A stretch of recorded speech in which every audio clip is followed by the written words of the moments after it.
É, voltando aí a parte de transporte de membrana, né? Então a gente fala do mecanismo de osmose. Quando a gente coloca a célula, né, no meio hipotônico, ela se rompe pela pressão hídrica interna da célula, tá? Agora tem uma outra situação que eles colocam na prova com relação à osmose.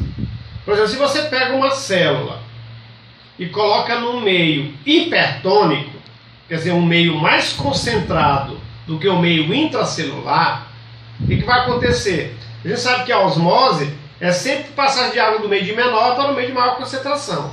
Então, se você pega uma célula, pega uma hemácia, coloca ela no meio hipertônico, quer dizer, no meio concentrado, onde a concentração de sal é maior do que a parte interna, a célula começa a perder água, tentando diluir essa salinidade que é mais alta, tá? Pelo mecanismo físico, tá? Quem tem mais tem que doar para quem tem menos.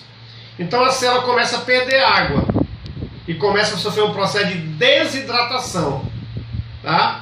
E quando a célula ela fica desidratada, que ela vai murchando, tá? Até ela ficar totalmente murcha, totalmente enrugada, a gente chama esse processo, a gente tem que ter cuidado com isso na prova.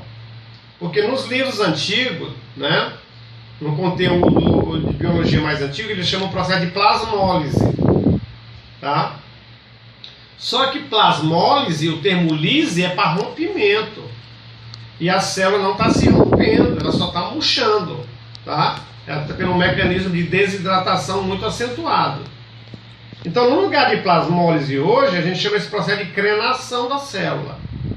Então, uma célula sofreu crenação quando ela sofreu plasmólise, que é o termo antigo, tá? Crenação quer dizer murchar.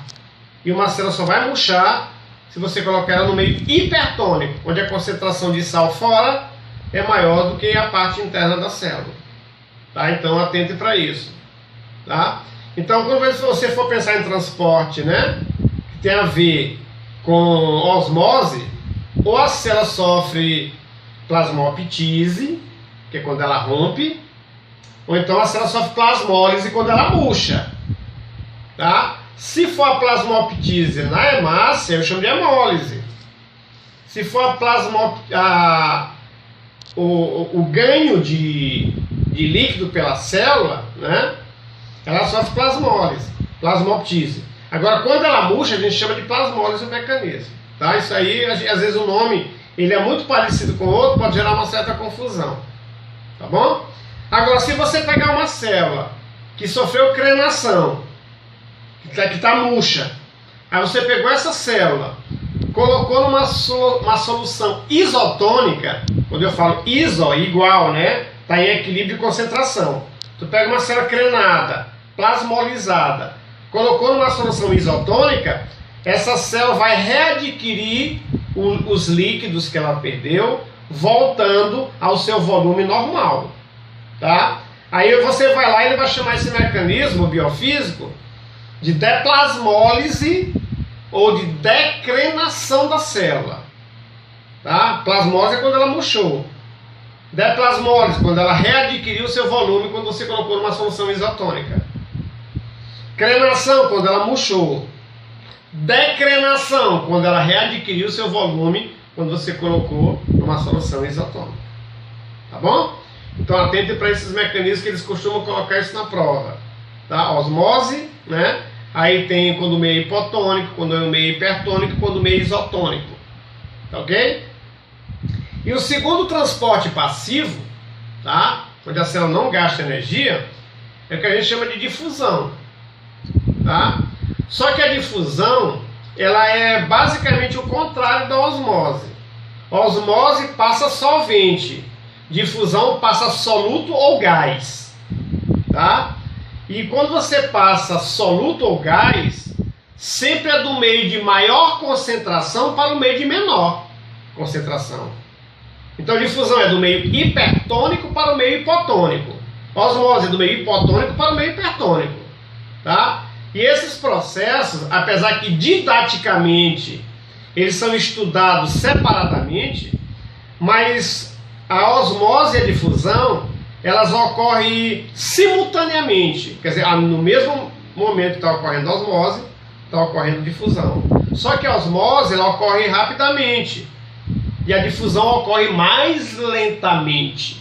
Porque passar soluto por uma membrana é muito mais difícil do que passar líquido. Tá? Então atente para isso. Só que quando ele fala difusão, o que se difunde pela membrana? Sólidos e gases. Tá? Então o que se difunde pela membrana? Sólidos e gases. Só que a nível de difusão, a nível didático, você vai lá no livro e vai dizer, tem dois tipos de difusão.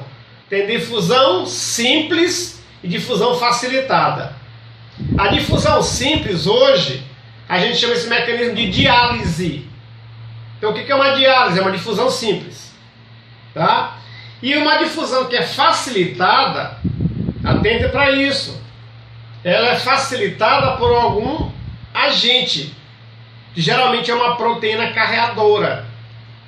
E essa proteína que faz o carreamento na difusão facilitada é uma enzima chamada de permease. Então, não sei qual é a função das permeases: facilitar o processo de difusão. Tá? Pegar sólidos de fora e colocar para dentro e vice-versa. Tá? Ou então pegar um gás de fora e colocar para dentro e vice-versa. Tá? Aí tu tem a ver com as proteínas carreadoras, que são as permeases. Então a permease participa de qual mecanismo? De transporte passivo. Que transporte passivo é esse? Difusão facilitada. Diálise, que é a difusão simples, ela não precisa de uma proteína carreadora. Tá? Qual é a difusão que precisa de uma proteína carreadora? Já está dizendo. É aquela que facilita o mecanismo, que eu chamo de difusão facilitada. Tá bom? Então esses são os mecanismos de transporte passivo: osmose e difusão, não existe outro. Tá? Então esse é o primeiro mecanismo de transporte feito pela membrana plasmática. Transporte, né? Segundo tipo, é o que a gente chama de transporte ativo. Ó, pensa assim, ó. Se o passivo obedece à segunda lei da termodinâmica, é porque o ativo ele vai ao contrário desta lei. E ele não obedece à segunda lei da termodinâmica, o transporte ativo. Tá? Porque ele vai contra o gradiente de concentração iônica. Então qual é o transporte feito pela membrana que vai contra o gradiente de concentração iônica? Aí tu pensa transporte ativo. Fazendo uma analogia, é bom você fazer analogia porque fica fácil o aluno fixar isto. Se tu te jogar no rio, tá? Só se jogou no rio, pode até não te mexer, mas a correnteza te leva. Isso é transporte passivo. Tá? Porque tu não vai gastar energia porque está indo a favor da correnteza, está indo a favor do gradiente de concentração. Agora, se tu jogar no rio e quiser vencer a correnteza, tu tem que nadar contra essa correnteza. Aí tu tem que gastar muita energia para fazer isso. Isso é transporte ativo, porque tu está nadando contra a correnteza, está indo contra o gradiente de concentração iônica. Tá? Então vai contra a segunda lei da termodinâmica. E transporte ativo, tá? Existem três tipos. Tá? Dois se fala como se fosse um. Tu tem bomba de sódio, tu tem bomba de potássio. Aí tu vai lá na bomba de sódio e potássio. Aí o cara pensa que é um mecanismo só. São dois mecanismos. Tem bomba que tu transporta sódio, tu transporta potássio. Então são duas bombas. Bomba de sódio e bomba de potássio. Tá? E tem bomba de cálcio. Então bomba de cálcio, bomba de sódio, bomba de potássio envolve transporte passivo ou ativo? Ativo. Ah, mas isso não é soluto? É. Só que o soluto pode ser transportado tanto para o transporte passivo quanto para o transporte ativo. Tá? Então atento para isso. Que pode confundir difusão com transporte ativo. Tá? Quando a gente fala bomba de sódio, é assim. A quantidade de sódio dentro da célula, ela é sempre menor do que fora. Tá? Então onde que existe mais sódio? Dentro ou fora da célula? Existe mais sódio no meio extracelular do que no meio intracelular. Se tem mais sódio fora, devia entrar. Só que como o sódio tem uma certa toxicidade para a célula, o que a célula faz? Ela joga o sódio para fora. indo contra o gradiente de concentração iônica. Daí a célula tem que gastar energia, tem que ativar a mitocôndria a nível citoplasmático, tá certo? Porque todo transporte ativo tem que ter gasto de energia. E se gasta, tem que tirar essa energia de algum lugar. Só existe um lugar de onde se pode tirar a energia da célula. São dos mecanismos respiratórios. Ou de forma anaeróbia ou de forma aeróbia. Se for forma anaeróbia, mitocôndria. Tá certo? Então atento para isto. E no caso aí, né, vai transportar, né, o sódio sempre para fora da célula. Porque o sódio é tóxico. O potássio é ao contrário. A quantidade de potássio que tem dentro da célula, ele é maior do que no meio externo. Tá? Então o que deveria sair? Sair potássio. Mas a célula não faz isso. Ela faz tragar potássio para dentro. Mesmo a concentração interna sendo maior do que fora. Tá? Então daí indo contra o gradiente de concentração. Ó, sódio para fora, eu sempre falo isso para o aluno. Sódio para fora, potássio para dentro. Sódio para fora, potássio para dentro. Tá? E por esse mecanismo é que tem a polarização da membrana. Tá? Mecanismo de polarização, de despolarização e hiperpolarização da membrana celular. Tem a ver com esse mecanismo chamado de bomba de sódio e bomba de potássio. Musculatura funciona com bomba de sódio. Tá? E o cálcio é a mesma coisa. Tá? O cálcio está sendo sempre carregado para dentro. Tá? Indo contra o gradiente de concentração que é maior no meio interno do que no meio externo. A gente chama de bomba de cálcio. Tá? Então quais são os transportes passivos que são feitos pela membrana celular? 3. Bomba de sódio, bomba de potássio e bomba de cálcio. Por que é ativo? Porque vai contra o gradiente de concentração iônica. Daí a célula tem que gastar uma quantidade de energia. Tem que ter consumo de ATP. Tá? Qual é o transporte feito pela membrana que tem que ter consumo de ATP? Ativo. Tá certo? Então tu tem transporte passivo, que é a osmose e difusão.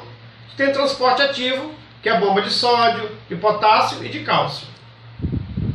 Aí tu tem o terceiro tipo de transporte, né? O terceiro mecanismo de transporte, que a gente chama de transporte em bloco. Atente para isso. Luzan, qual a diferença do transporte passivo para o transporte em bloco, se ambos não gastam energia? Porque o transporte em bloco ele também não gasta energia, assim como o transporte passivo. Tá? A diferença está no tamanho das moléculas que são carreadas ou transportadas. Por exemplo, quando a gente fala de transporte passivo, está falando de transporte de moléculas pequenas, de micromoléculas, transporte de monômeros, de moléculas mais simples. Quando você fala de transporte em bloco, está falando de moléculas grandes, de macromoléculas, de moléculas mais complexas. Tá? Uma proteína, para ela entrar na célula, tem que ser para o transporte em bloco. Aminoácido, para entrar na célula, tem que ser para o transporte passivo. Tá? Então atente para isso. Transporte em bloco envolve moléculas grandes. E essas moléculas grandes, né, que a gente chama de macromoléculas, né, ela envolve 2 mecanismos que tem a ver com a atividade dos pseudópodos, aquele tal dos falsos pés. Englobamento de partícula alimentar é um transporte feito pela membrana.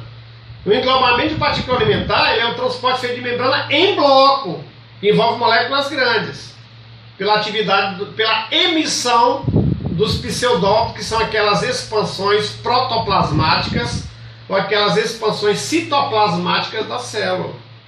Tá? E transporte em bloco, tu pensa em 2 mecanismos. O primeiro mecanismo é que a gente chama de endocitose. Vai para onde? Para dentro. O que vai para dentro? Molécula grande. Tá? Em bloco, moléculas grandes. Tá? Endocitose é como as amebas se alimentam. Endocitose é como o macrófago fagocita um vírus e uma bactéria. É por esse mecanismo chamado de endocitose.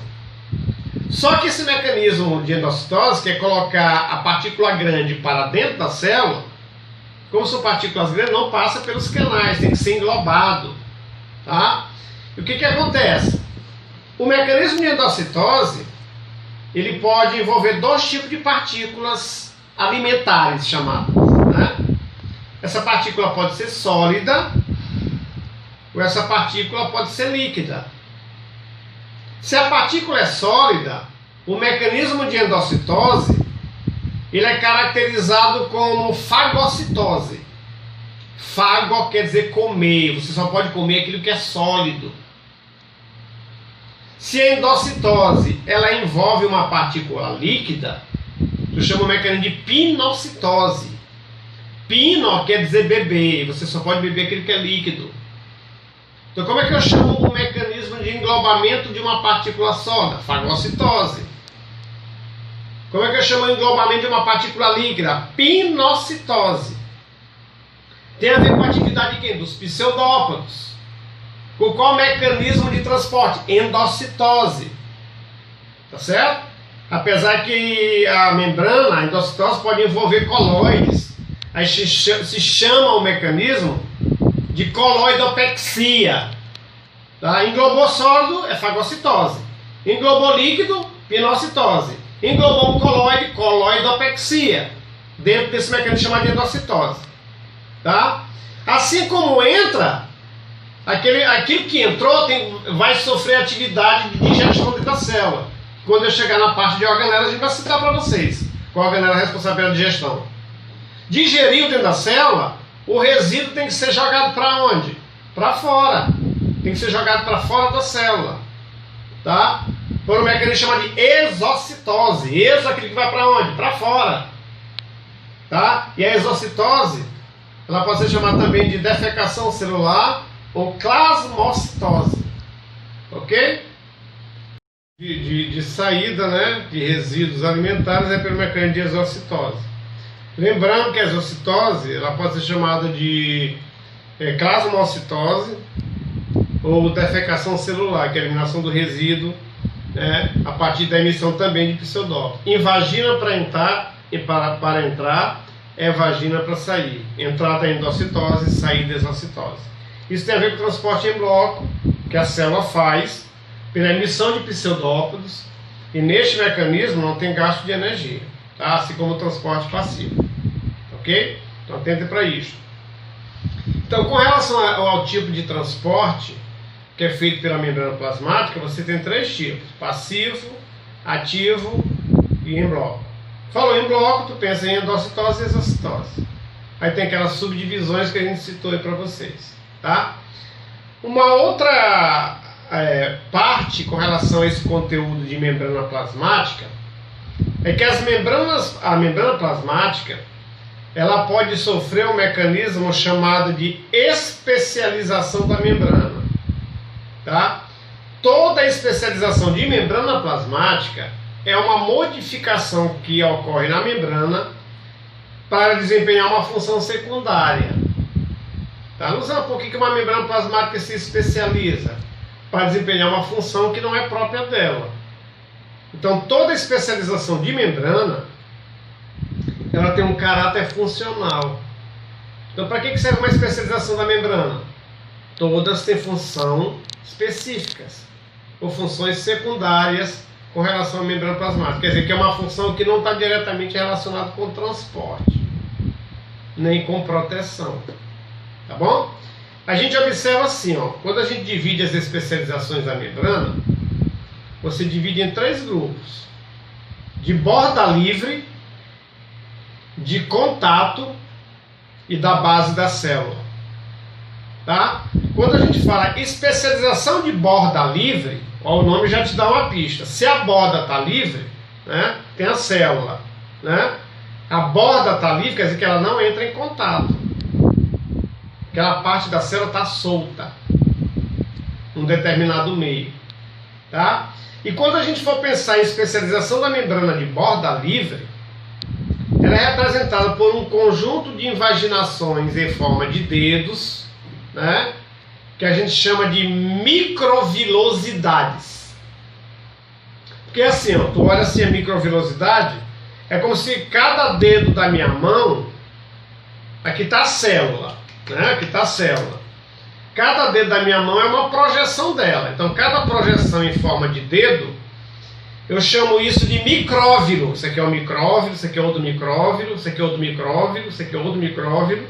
Aqui é outro micróvilo. O conjunto desses micróvilos, dessas expansões que ficam livres, né, eu chamo de microvilosidades da célula, tá? Cuja função dessas microvilosidades, dessas expansões em forma de dedos, tá, é aumentar a superfície de absorção. É aquilo que a gente fala em biologia. Quanto maior a superfície, maior é a capacidade de absorção. Tá? Então, por exemplo, se tu tivesse uma célula que tem essa superfície aqui, ó, tá? Ó, esse espaço aqui, ele pode estar sendo substituído por esse. Qual dos dois tem maior superfície? O espaço que tem um dedo, esse dedo aqui da mão direita, ou o espaço que tem um dedo da mão esquerda? A maior superfície é esta. Porque se você pegar isso aqui e esticar, a superfície vai ser sempre maior. E quanto maior a superfície, né, maior o contato. Quanto maior o contato com o que está externo, com o que está fora, tá, maior a capacidade de absorção. Tudo que foi enrugado, tudo que foi dobrado dentro, ou a nível biológico, sempre tem essa função de aumentar a capacidade de absorção. Então preste atenção que o intestino da gente é todo dobrado. Por que o intestino da gente é dobrado? Ele não é reto. Para aumentar a superfície de contato e aumentar a capacidade de absorção intestinal. E no intestino, no epitélio intestinal, que a gente chama de células parietais do intestino, né, cujo epitélio, o epitélio intestinal, você vê umas células que têm essas projeções em forma de dedos. Tá? Qual a função dessas projeções chamadas de microvilosidades nas células do intestino? Aumentar a capacidade de absorção. Por quê? Porque aumenta a superfície. Tá? Então, toda vez que ele falar tecidos que têm função de absorção, né, somente absorção de nutrientes, como a nível intestinal, você pensa nessas expansões chamadas de microvilosidades. Tá bom? Então, atente para isso.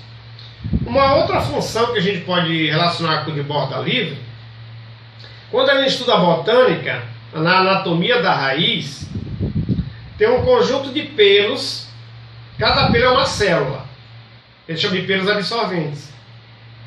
Cada pelo absorvente ele tem um prolongamento, tem uma projeção, que parece um dedo só. Então projeta e forma um pelo.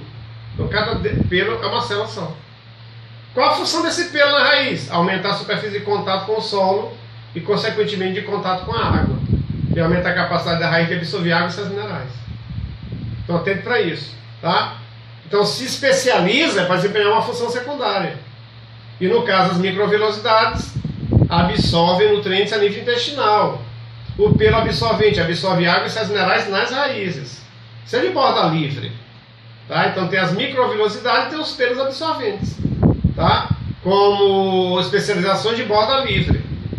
Agora, quando ele fala em especialização de contato, já está dizendo que serve para unir uma célula a outra.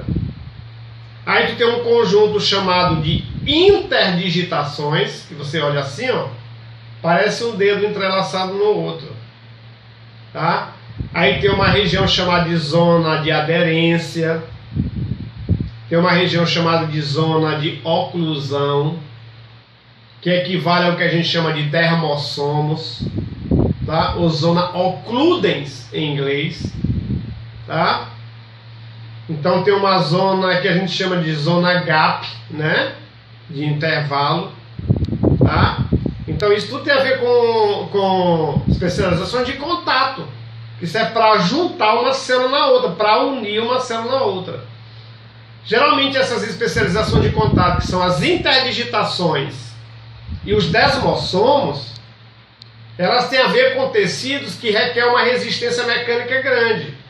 Para evitar, como aquele tecido ele é submetido, né, a uma pressão mecânica, para que uma célula não se separe da outra, ele tem que ter modificações de contato para unir uma célula na outra. Aí tu pensa nas interdigitações e nos desmossomos. Aí eu tenho uma especialização de contato, que vai servir para unir uma célula adjacente a outra célula adjacente. Aí pode ocorrer substâncias cimentantes, como pectina, como colágeno, tá certo? Atento para isto, tá? Então, pode ser de borda livre, como as microvilosidades. Pode ser de contato, como os desmossomos e as interdigitações. Quando ele fala zona ocludem, zona de aderência, tá? Ocludina, tá? Então, atente para essas modificações de contato entre uma célula e outra, tá? E uma outra função, né, ou outro tipo de especialização que ocorre, é o que a gente chama de contato da célula, né? Que a gente chama da base celular, de contato na base celular. E esse contato na base celular é o que a gente chama de barras terminais.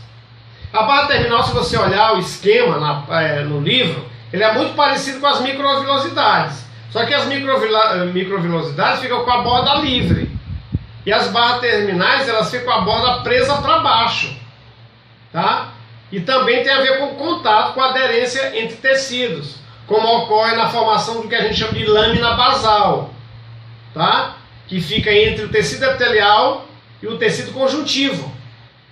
Tá? Então, para que o tecido epitelial se fixe ao tecido conjuntivo, tu tem o que a gente chama de barras terminais. E essas barras terminais é que formam o que a gente chama de lâmina basal. Tá certo? Então, quando falar especialização da membrana, tu pensa em três: de borda livre, de contato e da base da célula. Borda livre, microvilosidades. De contato, interdigitações e desmossomos. Da base celular, aí tu pensa nas barras terminais. Isso para animal, tá? Existe uma outra que é muito comum a gente citar na parte de planta, de célula vegetal, que são as comunicações que ocorrem entre a membrana plasmática e a parede celular nas células vegetais. Por exemplo, uma célula vegetal está unida à outra, aí tu tem quantas membranas? Duas. Tu tem a parede celular que fica para fora e a membrana que fica para dentro. Entre essas membranas forma-se um canal assim, ó, que vai unir uma célula a outra. Esses canais, eles são chamados de plasmodesmos. E plasmodesmo você só pode relacionar com célula de origem vegetal. Célula animal não forma plasmodesmos, tá? Então o que são os plasmodesmos? São os canais que ligam uma célula vegetal a outra célula vegetal. Esses canais ocorrem tanto na membrana plasmática quanto na parede celular. Ok? Por hoje ficamos aqui.